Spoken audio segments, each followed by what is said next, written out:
Nous préférons la pauvreté dans la liberté à la richesse dans l'esclavage. Devant le théoricien de la communauté française, Sékou Touré a tenu un discours historique. Cette audace ne sera pas sans suite dans les rapports sous-jacents avec la France. La déstabilisation économique et politique s'enclenche, alors que la diabolisation via une presse instrumentalisée est perceptible.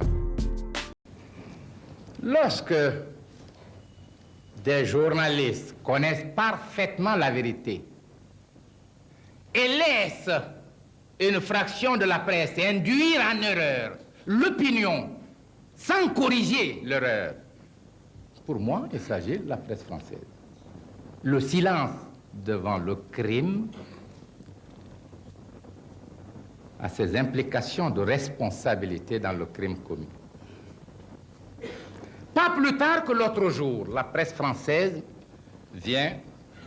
un journaliste vient en Guinée, dimanche, me dit: je voudrais vous soumettre à une interview si vous voulez bien, mais excusez-moi, je dois quitter immédiatement Conakry. Je lui fais un peu de boutade. J'ai dit: vous êtes des dictateurs. Vous débarquez alors que j'ai des chefs d'État autour de moi. Vous dites: il faut l'interview tout de suite et vous devez prendre à telle heure votre avion. Je me mets au garde à vous. J'ai dit: j'obéirai. Bon, je lui donne l'interview. Et son programme a été respecté. Et voilà donc la télévision française qui, pour préparer mon arrivée, diffuse cette interview. Mais cette même télévision française, alors que je suis l'invité du président de la République française,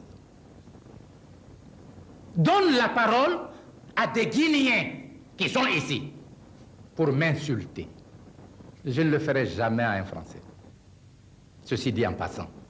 Si j'invite le paysan, l'ouvrier français, à plus forte raison le chef de l'État français, il jurera de la dignité. Et le général de Gaulle, avec qui j'avais un divorce idéologique, l'a écrit dans ses mémoires.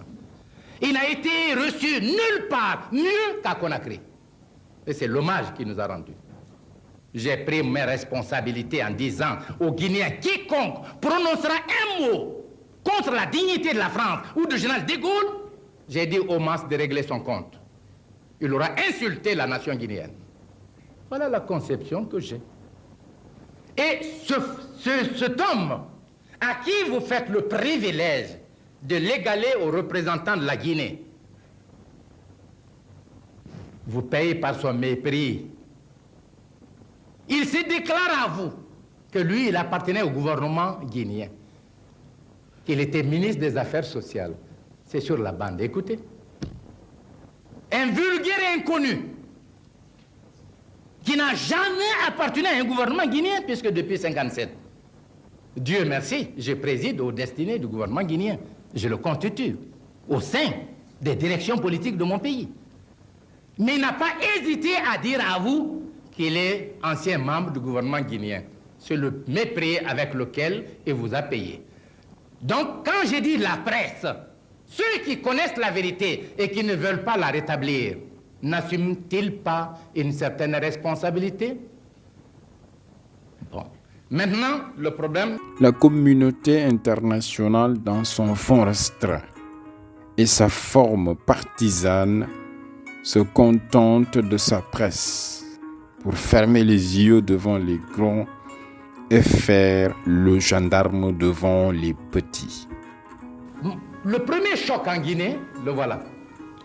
Un jour, nous apprenons par la presse que l'Assemblée de la communauté a voté une résolution condamnant le gouvernement guinéen pour avoir violé les droits de l'homme. Une fois de plus, c'est le problème permanent. Je voudrais que cette Assemblée condamne un jour la France ou la Grande-Bretagne ou l'Allemagne pour des problèmes concernant 2 ou 3 personnes ici qui ont été jugées, condamnées par les juridictions d'ici. Je crois que la communauté ne le fera pas. Non, on le fait parce que nous sommes ce que nous sommes. Deuxièmement, ces femmes, à partir de la presse, laissent croire qu'elles sont victimes. Elles sont victimes de quoi? Je voudrais le savoir. Est-ce que leurs maris ont été poursuivis pour délit de presse? Pour activité politique? Je voudrais le savoir. Où sont-ils impliqués dans le complot dont la Guinée a été victime? Je voudrais le savoir. Je viens de vous dire que tous ceux-là n'ont été poursuivis que pour complot. Et parmi l'une des femmes, elle se réclame d'un mari. Je vous apprends un secret. Voilà Madame Touré. Elle est là. C'est son oncle. Il s'agit de son oncle, du frère de sa maman. J'ai des parents dans les comploteurs. Chacun d'eux a des parents. Lui, il a des parents. C'est un événement extraordinaire qu'a vécu notre peuple. J'aurais préféré, je vous l'ai dit tout à l'heure, la lutte des idées. C'est là mes chers. Personne n'a le monopole de la vérité. Et la contradiction politique est une essence de dynamisation de la vie dans un pays. Mais pas la trahison. Pas se faire vendre au régime étranger, percevoir des sommes, prendre les armes contre son propre peuple. Ça, c'est l'indignité, la forfaiture. J'en parle toujours avec peine. Que cette femme, si elle était venue à Conakry, dire « Ah, j'ai besoin d'un certificat, j'ai appris ceci et cela », elle l'aurait eu tout de suite. Elle sait comment elle est venue avec les enfants. Je vous l'ai dit tout à l'heure. Elle sait qui a payé les transports. Donc, respect de ces rapports, elle serait venue, elle aurait eu ce qu'elle demandait. Mais elles vont saisir la communauté pour traîner dans la boue la Guinée. Je ne réponds pas. Elles saisissent certains journaux pour nous traîner dans la boue. Je ne réponds pas. Et vous voyez, depuis qu'on est là, à tout intérieur, on parle de cela. C'est cela qui fait le rapport entre l'Afrique, entre la Guinée et la France. Ne me donnez pas cette impression. Ma volonté est ardente, mon esprit est sain.